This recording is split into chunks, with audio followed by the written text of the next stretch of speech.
Un autre samedi, Culture Express de ce samedi, voilà, c'est une émission de décryptage de l'actualité culturelle. Pour cette semaine, il sera question de théâtre, patrimoine, de l'université d'été dans le domaine donc culturel. En termes d'actualité, on va parler aussi de l'écoute privée de l'album Odyssée de Smarty, donc 17 titres. Et puis, on va parler du single de Doundoussi qui revient 20 ans après sur la scène musicale. Et puis, il y a une vidéo assez sulfureuse, une annonce assez sulfureuse, une vidéo qui doit sortir incessamment. Mouni Elbanga, bonjour. Bonjour Marie, et bonjour aux fidèles de la télévision nationale de Burkina. Un plaisir renouvelé chaque fois d'être là pour parler culture. Nos premiers invités sont installés. Juste après ce qui suit, nous parlons donc d'actualité culturelle.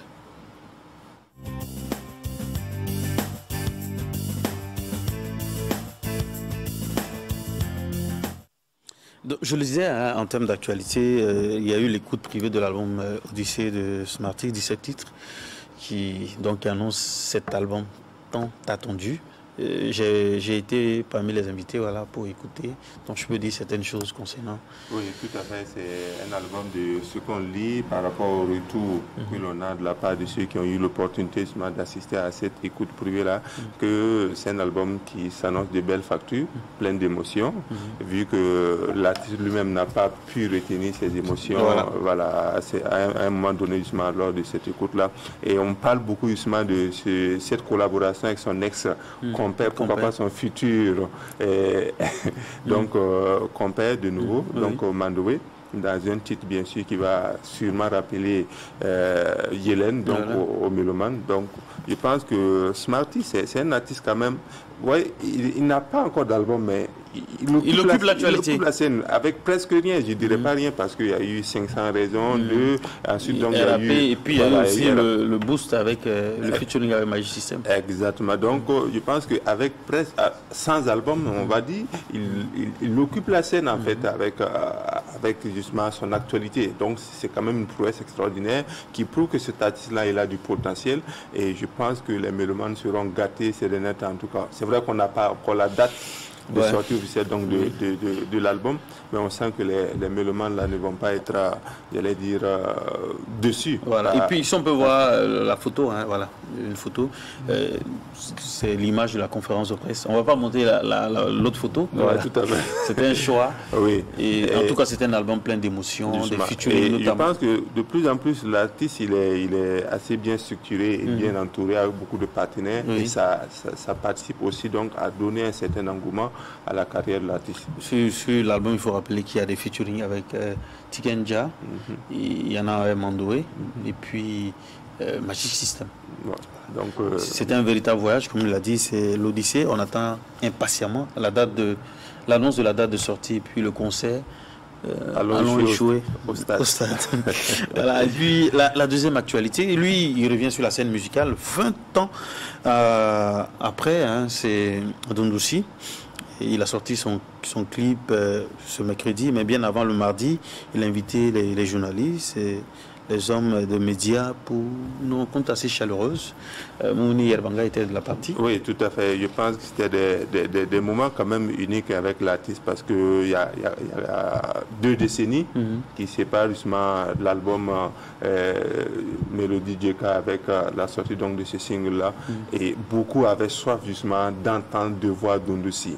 Et on a eu l'opportunité, parce que beaucoup l'avaient juste aperçu il y a 20 ans. Aujourd'hui, le voir physiquement, ça crée une certaine émotion. Et on a pu justement écouter ce titre WOP avec lequel il effectue son retour et accompagné donc de ce clip-là. Et on a l'impression qu'il n'a perdu aucune ride. Voilà, il y a ride par rapport justement à ce qu'on avait connu avec lui, avec Étranger, Boyigué et tout ça. Donc, je pense que c'est une très bonne nouvelle pour la musique burkinabé et peut-être pour les Bissa qui vont peut-être relever la tête devant les Gourossi qui dominaient avec plus ou moins Dila Kakore et tout ça. Et donc, je pense sans oublier qu'Awa Boussima, en une soirée, a été 4 fois lauréat de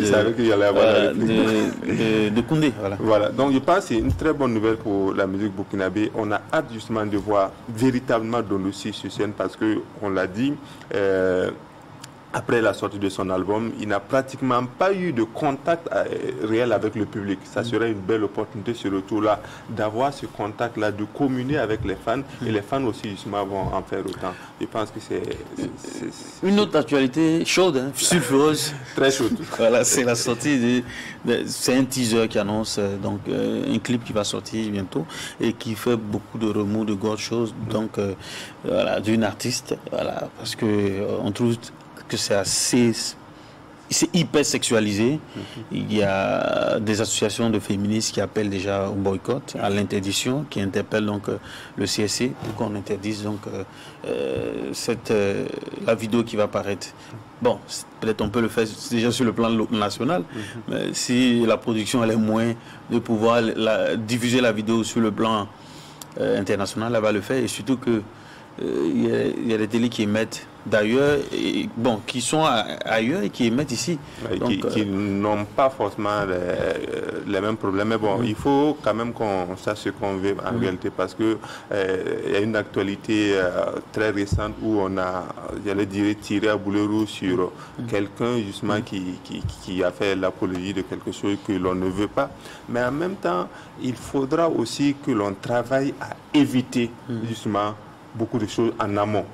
Et la banalisation de certaines choses peut participer également à ce qu'on voit comme dérive donc sur le plan national. Je pense que chercher à attirer l'attention par le buzz, c'est bien, mais il faut le faire avec une certaine éthique. Là aussi, il faut qu'on se dise la vérité, parce que vouloir trop banaliser notamment la sexualité, parce que ça attire et ça attire l'attention, je pense qu'on n'a pas besoin de ça. Si on a, j'allais dire, du talent, on a justement ce qu'il faut en tant qu'artiste, on n'a pas besoin... Avec un argument du genre qu'on voit pire ailleurs.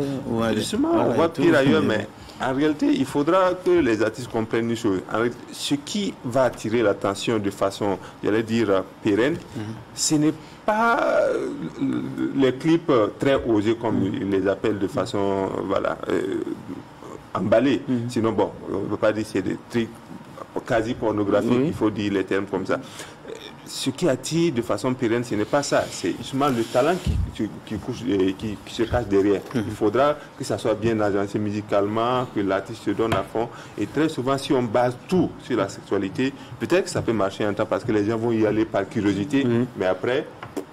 Du coup, si musicalement, c'est pratiquement un vide, c'est pas évident. Donc, il faut mettre l'accent sur le travail, sur le talent, et non donc sur des accessoires, en banalisant justement certaines choses. Ça conduit à des dérives que l'on ne souhaite pas. On attend la suite à donner, donc, quand la vidéo va sortir.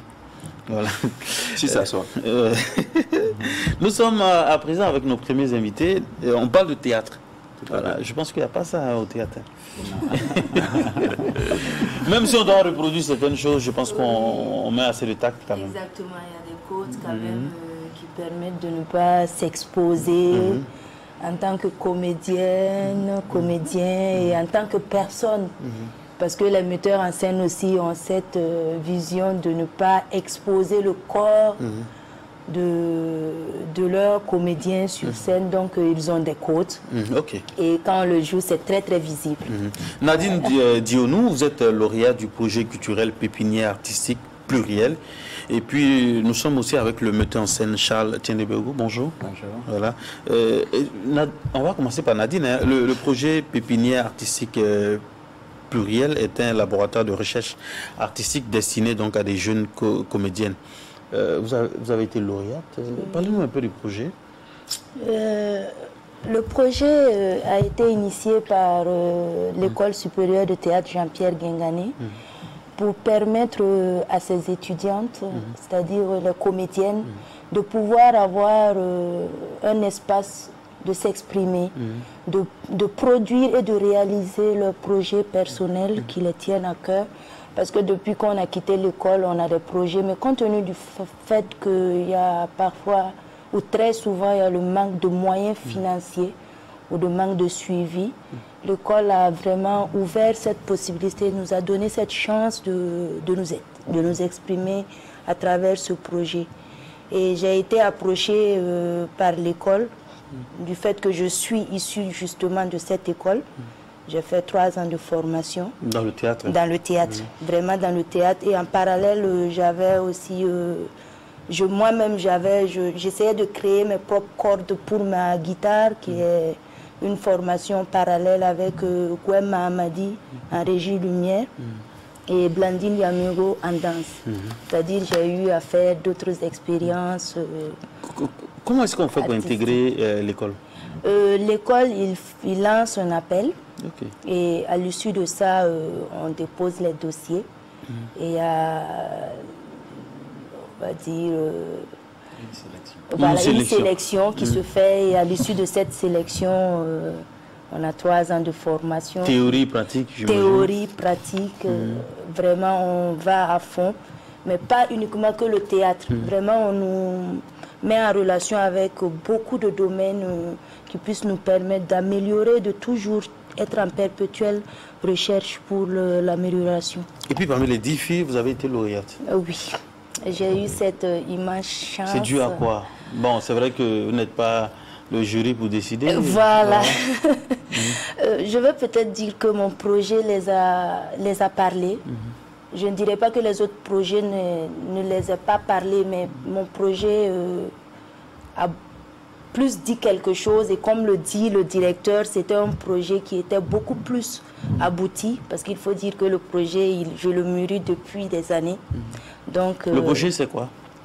Le projet, il s'intitule CRI Placenta, qui parle de la réinsertion des femmes déplacées internes ou en difficulté, résidant... Voilà, exactement. Mettez en scène quelque chose à dire par rapport au projet. Le projet, oui, il faut juste ajouter que c'est avec l'apport aussi du FDCT, donc que l'espace culturel Gambidi, donc avec l'organe, le CEFRA, le Centre de formation et de recherche en art vivant, ont pu mettre en place ce projet-là. Donc c'était surtout pour permettre surtout aux jeunes comédiennes d'avoir aussi leur cadre d'expression et de façon formelle et visible. Donc ce projet était de très bienvenu et donc effectivement beaucoup de filles étaient en compétition, mais à la fin il faut choisir un seul projet et financer carrément la création. Donc elle a été retenue parce que son projet était plus abouti et dans son projet CRI Placenta qui peut avoir d'autres subdivisions, qui ne va pas s'arrêter simplement qu'à ce seul spectacle. Elle pourra par la suite en créer d'autres spectacles avec ce projet CRI Placenta, qui est pour moi un résumé de cette fameuse phrase qui se dit « Femmes, prenons notre place ». Donc c'est comment donner simplement la place à la femme, presque dans tous les milieux aujourd'hui.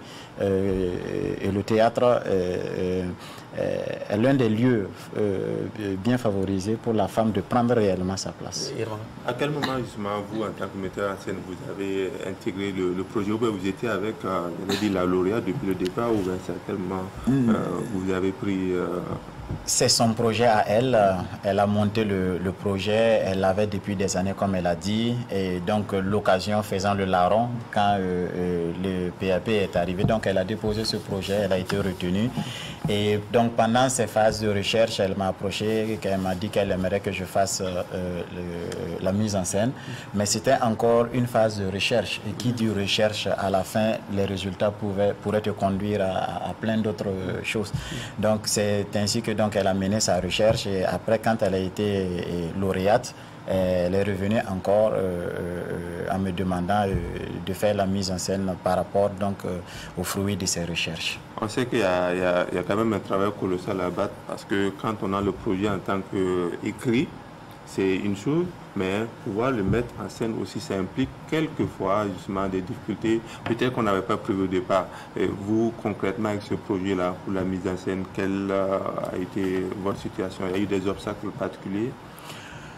Alors, chez nous... Tout est allé comme sur des roulettes. Non, si tout était allé comme sur des roulettes, peut-être qu'on n'allait pas avoir un spectacle.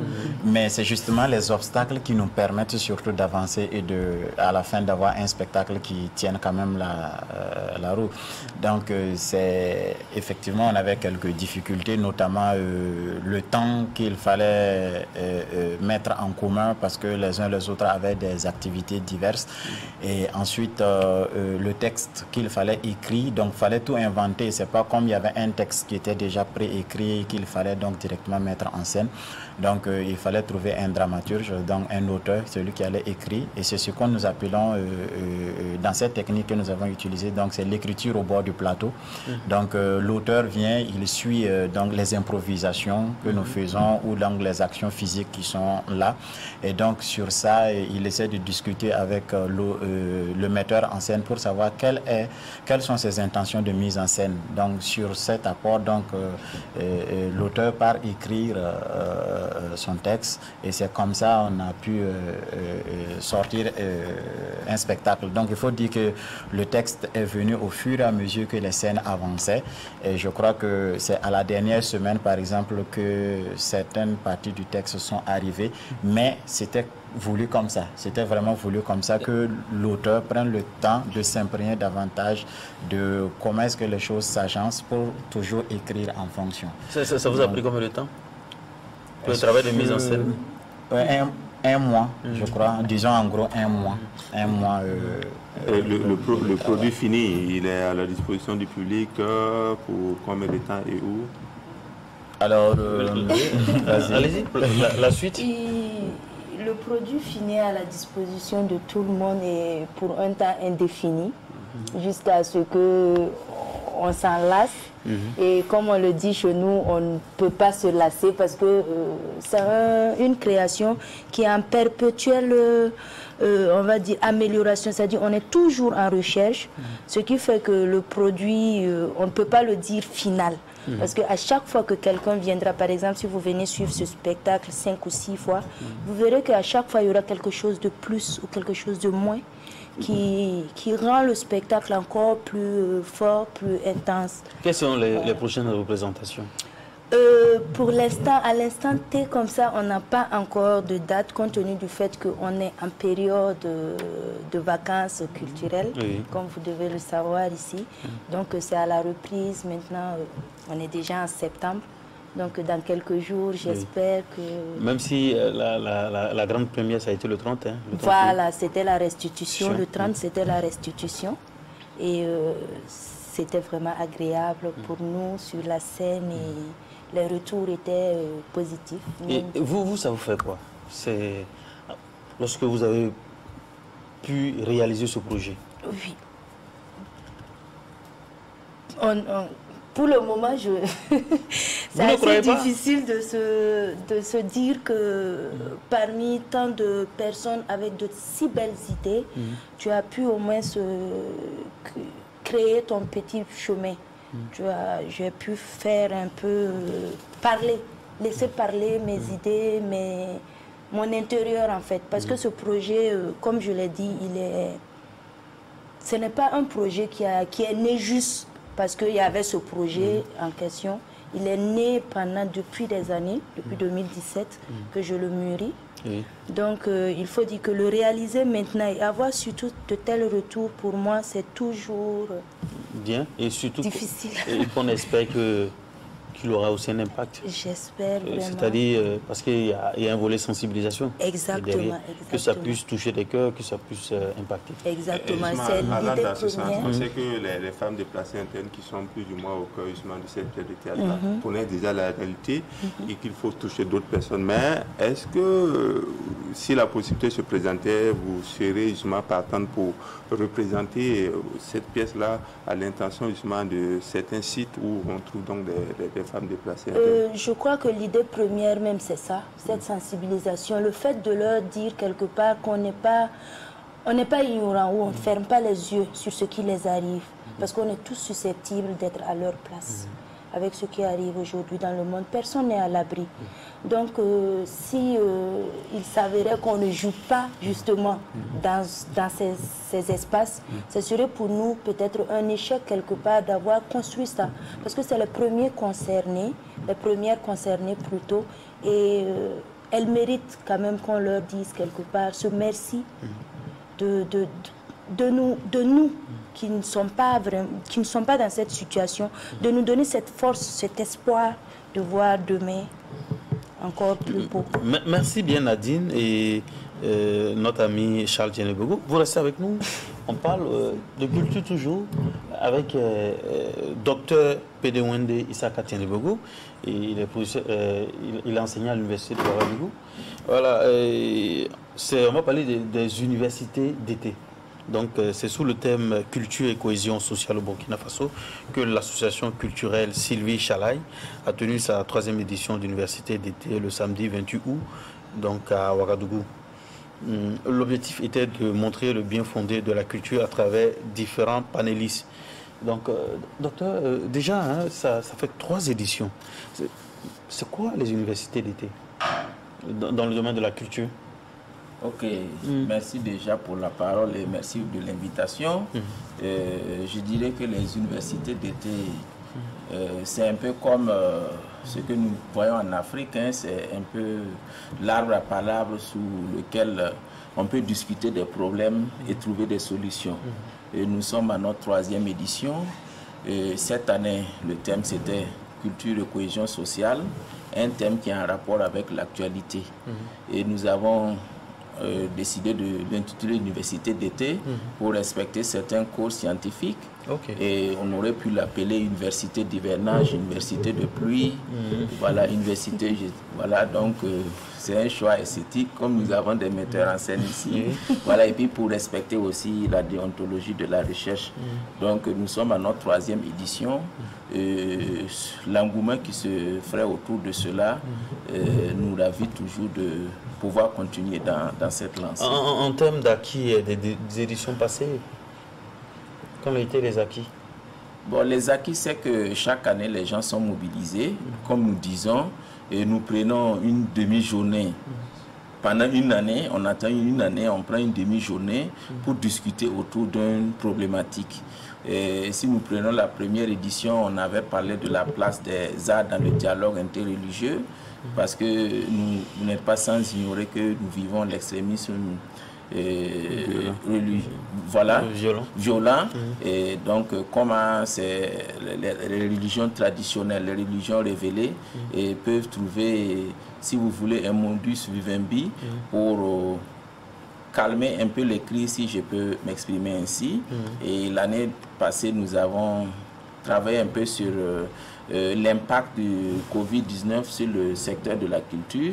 On voyait que le secteur avait été fortement touché avec une décision du président du Faso où on disait que c'était bien, qu'on pouvait mieux faire et on attend toujours le suivi. Et cette année, nous avons des cultures de cohésion sociale parce que nous pensons que ce qui nous arrive aujourd'hui, il y a lieu de se demander, est-ce que nous sommes un État? Est-ce que nous sommes un État-nation? Et si nous ne le sommes pas, quels sont les moyens, quelles sont les directives que nous pouvons mettre que celui qui se trouve à Falangoutou puisse se sentir burkinabé comme celui qui se trouve à Ouagadougou, celui qui se trouve à Orodara. Donc c'est sur ce thème-là que nous avons discuté avec vraiment des panélistes très aguerris. Professeur Prosper Compaoré, professeur Mahamadé Sabargo, docteur Yarabatiola Jacob, docteur Moumouni Zungrana, et le chef, le Doubim Naba, le chef de Wargaï, et le Naba Boalga de Dawelge. Donc ce sont vraiment ces gens-là qui sont vraiment avertis de ces questions, voilà, qui ont échangé avec un public composé d'artistes, d'étudiants, des personnes qui sont venues comme cela pour vraiment s'imprégner de la question. Justement, vous venez donc d'évoquer le nom des personnalités ou des personnes du domaine de la culture qui sont associées à cette 3e édition. Comment justement se fait ce choix? Est-ce que c'est en lien avec la thématique? Parce qu'on voit que pour l'édition, l'avant-dernière édition, c'était en relation avec l'impact du Covid, et bien avant, c'était donc l'extrémisme, enfin, le rôle des arts dans l'apaisement de certaines situations. Comment se fait justement le choix des acteurs qui interviennent à chaque édition des universités d'été? D'accord, il faut dire que l'association culturelle Sylvie Chalaï, comme son nom l'indique, est comme toute autre association qui est régie par la loi CNT 064 du 20 octobre 2015. Donc, c'est une association apolitique, non confessionnelle et à but non lucratif. Donc, à cela, il a un bureau exécutif et c'est ce bureau généralement qui s'assoit et qui choisit le thème. Et en fonction du thème, maintenant, on essaie de choisir les panélistes qui peuvent, par exemple, défendre. Si vous prenez lors des 2 dernières éditions, on avait fait beaucoup appel à des artistes parce que, voilà, on voyait un peu qu'est-ce qu'ils pouvaient faire ressortir au niveau de la mise en scène.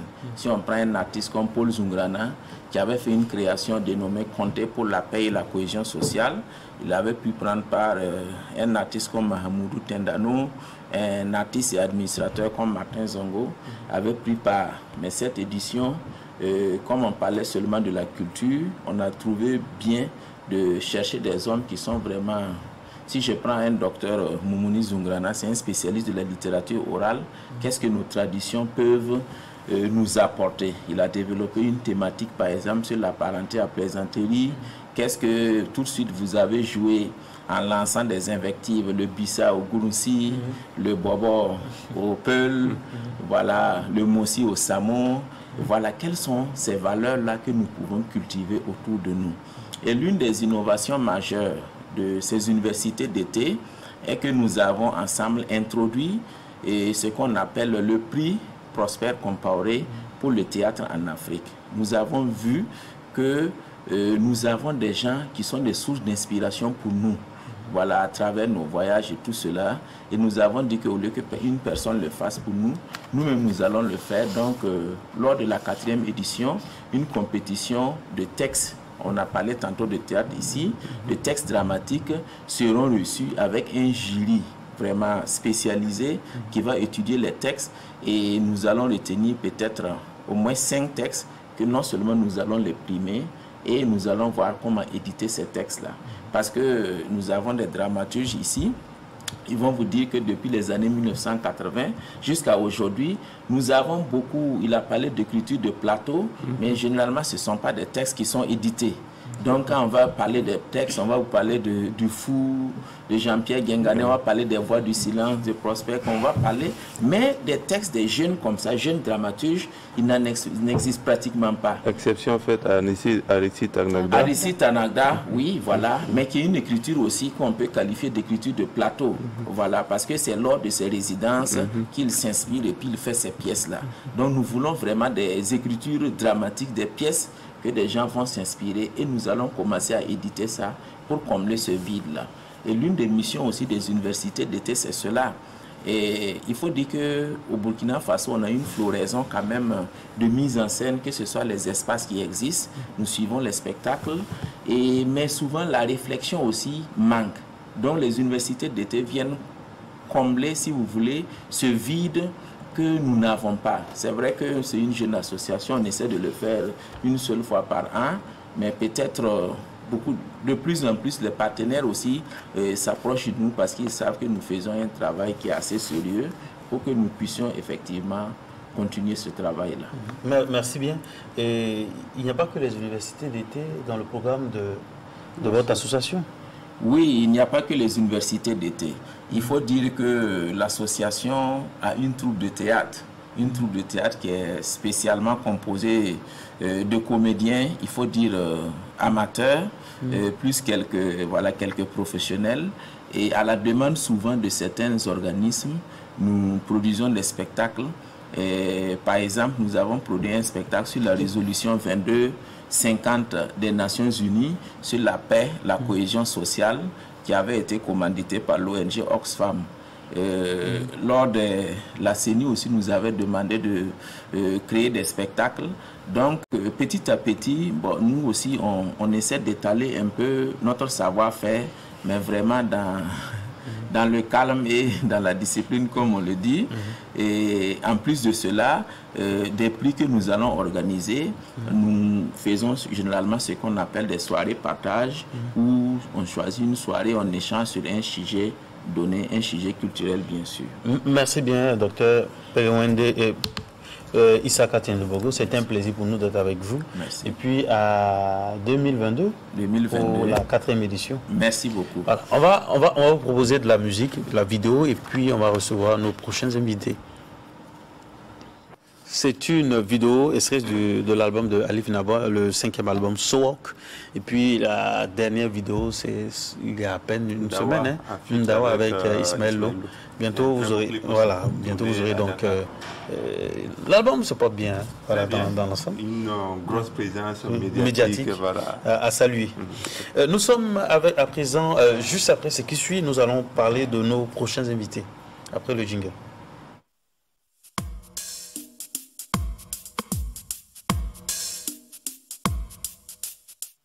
Nous sommes avec KPG, compteur. Ouais. Bonjour. Bonjour, ouais. Très mouvementé. Quand on suit KPG sur les réseaux sociaux, il y a toujours quelque chose à faire. Hein. Oui, parce que actuellement on était obligé de s'adapter avec la situation sécuritaire et sanitaire. Et il fallait s'adapter pour que la parole puisse survivre. Donc on était obligé aussi de suivre le rythme de l'humanité. Parce qu'on sait que sinon, en cette période-là, KPG était sûrement parti pour oui, c'est vrai, je suis arrivé il y a 2 semaines et je repars mardi.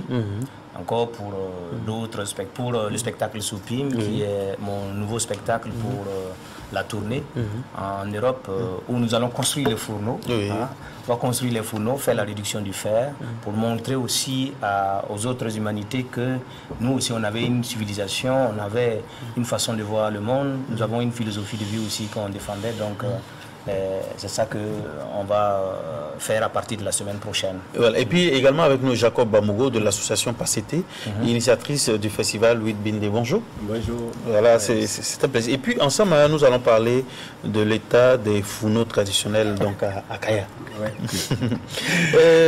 C'est dans quel cadre votre association avait conçu donc ces fourneaux? Bonjour, merci pour l'invitation. En réalité, nous avons construit ces fourneaux. Pourquoi? Parce que nous avons eu la chance d'aller presque partout dans le monde entier. Et nous avons constaté qu'il n'y a pas un pays qui a pu émerger sans passer par sa culture. Tous les pays qui sont ce qu'ils sont aujourd'hui, et ils en sont fiers, et nous-mêmes, on aimerait être comme eux, ils sont passés par leur culture. Et c'est au vu de ça que nous sommes venus. Je suis allé au village, j'ai demandé aux vieux, mais comment on faisait pour obtenir le fer? Parce que nous sommes des forgerons, et nous avons vécu beaucoup plus en ville, on n'a pas compris, on n'a pas su comment ça se passait. Ils ont dit, il y a un vieux qui avait plus de 110 ans qui me dit, ah, je l'ai fait, mais ça vaut 60 ans. Je dis, ah oui, et tu te rappelles de quelque chose? Il dit, oui, il pense qu'il peut. Là, c'était en 2005. Et on a organisé, nous avons pu effectivement faire ça, et à l'occasion, on a invité le professeur Kédega, les autres chercheurs de l'université de Ouagadougou et des étudiants qui sont venus. Et ça s'est très très bien passé. Sur la toile, il y a une vidéo qui dure 4 minutes et quelques sur les démonstrations. Et c'est à l'occasion que nous avons filmé. Et un ami aux États-Unis nous a fait le montage pour... Voilà. Nous ne sommes pas à notre premier... Vous n'êtes pas à votre premier cri de cœur concernant les fourneaux. Il y a eu... Ça fait combien de temps? C'était en 2013. Où les fourneaux étaient pratiquement... c'est vrai. Endommagés. Endommagés, grave. C'est lié à quoi? Là, c'était le... Parce qu'on construisait comme ça se faisait dans l'ancien temps. Et à l'occasion, donc, quand on avait construit, le sol n'était pas stable. Et dès qu'il y a eu d'inondations, donc les sous-bassements est parti. Donc naturellement, le fourneau tombe. Et c'est à l'occasion, quand on a fait ce cri de cœur, c'est la Fondation Prince Claus, grâce à des amis du ministère de la Culture qui nous ont aidés à monter ces dossiers. Et ça s'est très bien passé. Et c'est la Fondation Prostar qui nous a aidés à reconstruire ces fourneaux. Et vous allez constater que c'est maintenant sur des socles. Ce n'est plus directement au sol. Et là, on est tranquille.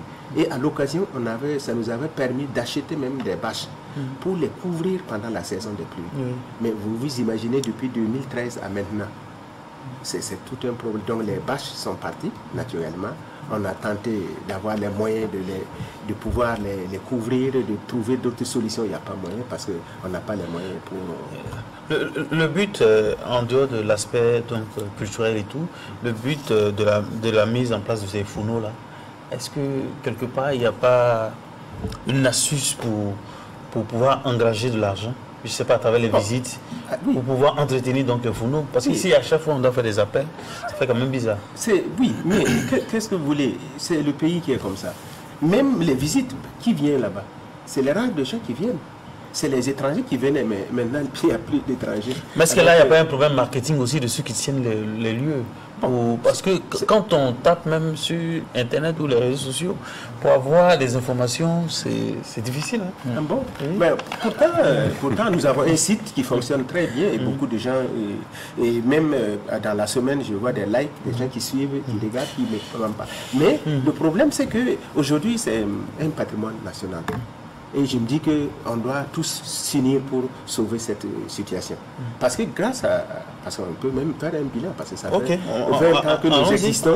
Et grâce au festival, on a pu classer les sites de la métallurgie au patrimoine mondial. Avant même de classer, grâce à ce site, à ce qu'on fait, on a pu faire des fouilles archéologiques qui a pu dater, parce qu'il n'y avait pas de date au Burkina. Au niveau de l'existence du fer. On a pu dater que c'est depuis le 8e siècle avant Jésus qu'il y avait le fer au Burkina et au Centenaire. Ok. Oui, c'est quelque chose de très Justement, parlant de ce prix que vous avez évoqué tout à l'heure, est-ce qu'il y a eu des répercussions, j'allais dire positives, à votre niveau avec cette inscription au patrimoine mondial de l'UNESCO, notamment des répercussions sur le plan financier? Non, pas du tout. Mais nous, notre combat, ce n'est pas pour nos fourneaux, mais pour les anciens fourneaux. Parce que c'est les anciens fourneaux qui sont classés au patrimoine mondial. Parce que c'est eux qui font l'amalgame. En parlant du musée des fourneaux africains, là, c'est nous et même les chercheurs qui sont venus, ils ont dit, par rapport à ce que vous faites, c'est pour cela que les fourneaux ont mis chance d'être classés au patrimoine mondial de l'UNESCO. Si on prend l'exemple, ces 5 sites, où l'ensemble de tous ces 5 sites, mais ça ne dépasse pas 10 fourneaux debout. Parce qu'il y a des fourneaux enfouis, il faut faire des fouilles pour même retrouver d'autres, et ainsi de suite. Mais ici, il y a au moins 10 fourneaux répartis dans tout le Burkina. Et c'est ça qui est classé au patrimoine mondial. Mais nous, on n'a rien vu, en tout cas financièrement, ça ne nous a pas concerné, mais on est très très sérieux parce qu'on va continuer le combat. Et tenez-vous bien, en 2020, l'association a été accréditée par l'UNESCO. Mais au niveau du ministère de la Culture, il y a un département qui est en charge donc de l'aménagement des sites touristiques. Oui, bon, mais c'est compliqué. À ce niveau, en tout cas, ils savent notre existence, ils savent combien on a été là. Grâce à nous que les sites ont été classés, mais on n'a jamais eu quoi que ce soit. Il y a eu l'approche aussi de votre part? L'approche, qu'est-ce qu'on peut faire? C'est à l'occasion du festival qu'on essaie de faire l'approche. Et la dernière édition, c'est comme je disais ça à un journaliste, mais imaginez, il nous est arrivé que dans la sous-région, des gens nous soutiennent même pour le festival. Il y a des pays voisins qui nous donnent même 500 000. Mais au Burkina, on nous donne 200 000 et c'est un an après qu'on peut avoir même ces 200 000. Je vous dis que c'est très dur ce que nous avons le courage de se battre pour notre patrimoine, mais ce n'est pas évident. Les gens, l'accompagnement n'est pas là. On va voir si possible les images de ces fourneaux-là dégradés. KPG, en tant que forgeron, qu'est-ce que ces fourneaux-là représentent pour vous? Parce que pour un forgeron, c'est la base même de la forge. Parce que sans fourneau, il n'y aura pas de fer. Et sans fer, on ne peut pas aller dans la forge pour pouvoir transformer cette matière-là. Donc du coup, la gestion de ce fourneau-là, c'est très capital pour nous. Et figurez-vous qu'à chaque fois, quand un forgeron est sur son fourneau, même quand le chef passe, il ne descend pas pour le saluer. C'est pour montrer l'importance de cet espace. Parce que c'est un espace sacré, c'est un lieu qui lui permet de se reconnecter même avec l'essence même réelle des choses. Parce que quand vous êtes dans le fourneau, c'est là-bas qu'on transforme, c'est là-bas qu'on fait les calculs, c'est là-bas qu'on va réduire le fer pour sortir le fer et le couper en morceaux et l'amener dans l'atelier de la forge pour transformer ces morceaux de fer-là en outils ou art oratoire, en outils oratoires. Donc ça veut dire quoi? Ça veut dire que si on ne préserve pas ces espaces-là, à chaque fois qu'un fourneau tombe, ce n'est pas bien.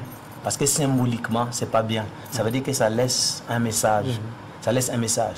Mais pour la question des fourneaux de Kaya, de l'association Passaté, en fait, pour qu'un fourneau puisse rester longtemps, il faut qu'il y ait plusieurs fois la réduction. Mais compte tenu du fait qu'on a fait juste une réduction démonstrative pour montrer en fait la technique traditionnelle de réduction de fer, il a fallu que chaque année, on puisse avoir les moyens et pour pouvoir transmettre cette technique-là. Mais malheureusement, on ne pouvait pas le faire tout le temps parce que ça demande beaucoup de travail et beaucoup de moyens également. Donc, si ces espaces-là qui permettent aux enfants de pouvoir voir un fourneau, parce qu'il y a beaucoup qui ne savent même pas ce que c'est qu'un fourneau. Ils ne savent pas qu'est-ce qu'on fait dans un fourneau, quelle est la symbolique d'un fourneau, quel est le message que le fourneau peut donner, quel lien le fourneau a avec l'entité suprême. Donc tout ça, ce sont des enseignements que nous, on donne pendant le festival.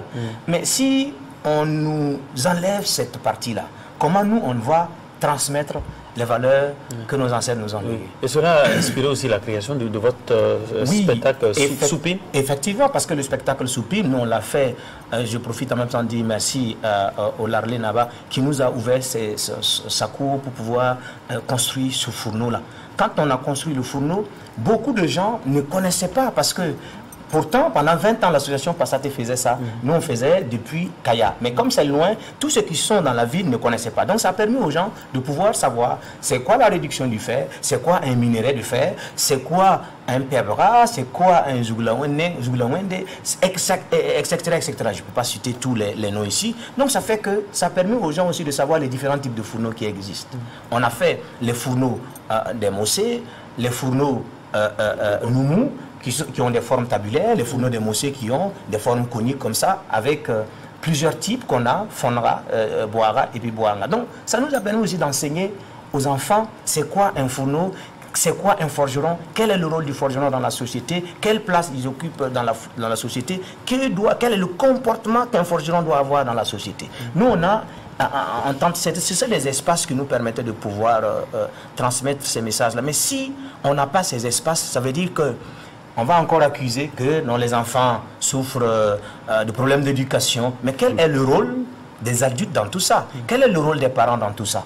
Donc, voilà, il faut que les parents aussi s'assument, que les parents ou les adultes s'assument, parce que le problème que nous vivons aussi, il y a une part de responsabilité des adultes. Quelle est la suite du spectacle Soupim? La suite du spectacle Soupim, parce que nous, on doit aller en France pour pouvoir...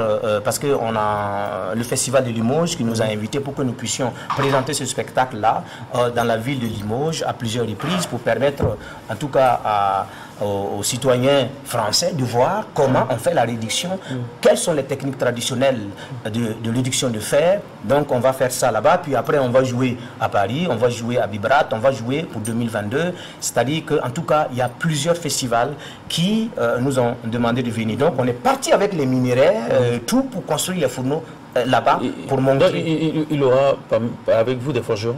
Ah oui, nous-mêmes, on est forgerons. Oui, je sais. En plus de vous, parce qu'on avait vu certaines personnes construire. Oui, j'ai fait ça ici parce que tout simplement, il y avait les moyens pour les faire venir. Mais là, il faut parler des billets d'avion, il faut parler de tout ça. Donc c'est pas facile. Oui, peut-être une dernière question. C'est peut-être, ça concerne les deux invités. On voit que vous faites beaucoup, vous menez beaucoup d'activités pour préserver certaines choses justement au niveau de la culture, non seulement au niveau du compte avec KPG, mais également au niveau des fourneaux avec M. Bamoko. Quels sont vous, au-delà de ce que vous faites, quelles sont les attentes que vous avez et vis-à-vis de qui pour que justement vos différentes actions là puissent être pérennes et puissent profiter aux générations futures? Oui, à ce niveau, en tout cas, on souhaite que l'administration nous accompagne. Parce que depuis la nuit des temps, depuis qu'on a commencé cette histoire, c'est de nos propres moyens. Presque. Parce que, en tout cas, tout dernièrement, l'administration a essayé de nous accompagner plus ou moins. Et je profite ici de dire grand merci à quelqu'un quand il était président de l'Assemblée, le président de l'Assemblée, le président actuel. Imaginez ce monsieur. Moi, je suis allé personnellement comme ça lui parler. On me dit, mais vous êtes de quel parti? Je dis, non, je n'ai pas de parti. Je suis un promoteur culturel. Et bizarrement, ils ont accepté d'être le parrain. Et pendant 3 éditions, donc pendant 6 ans. Et chaque fois, il envoyait sa contribution. Donc ça a permis d'exister. Imaginez les bâches qu'on n'a pas. S'il y avait toujours des gens qui nous aidaient d'une façon ou d'une autre, aujourd'hui on allait avoir toujours des bâches pour protéger les forêts. Oui, lorsque vous avez lancé votre appel, depuis lors, ça fait combien de temps déjà? Ça fait quoi? 3 semaines déjà. Une semaine. Les lignes ont bougé? Pas du tout. On a écrit officiellement au ministère notre ministère de tutelle, ça n'a pas bougé. Par contre, c'est au niveau de la mairie de Kaya, ils nous ont donné des bâches qui ne couvrent pas assez, mais ça protège déjà l'essentiel, le dessus, pour vraiment sauver la situation. S'il y a quelque chose à dire, c'est l'occasion. Bon, en tout cas, on souhaite qu'on nous vienne à l'aide. Parce que ce n'est pas pour nous seulement. Quand on a classé les sites de la métallurgie, on n'a pas parlé de l'association culturelle Passate ni de moi. On a parlé du Burkina Faso. Et ce combat, c'est pour le Burkina, ce n'est pas pour nous seulement. Même si nous sommes les leaders de la chose, on souhaite que chacun essaie, dans la mesure possible, de nous accompagner pour qu'on s'en sorte, pour que ce musée ne tombe pas, parce que ça n'existe nulle part ailleurs dans le monde entier. Okay. C'est au Burkina. D'accord. Merci bien. KPG, ton actualité, ce soir déjà, il y a quelque chose. Oui, on va voir si possible l'affiche.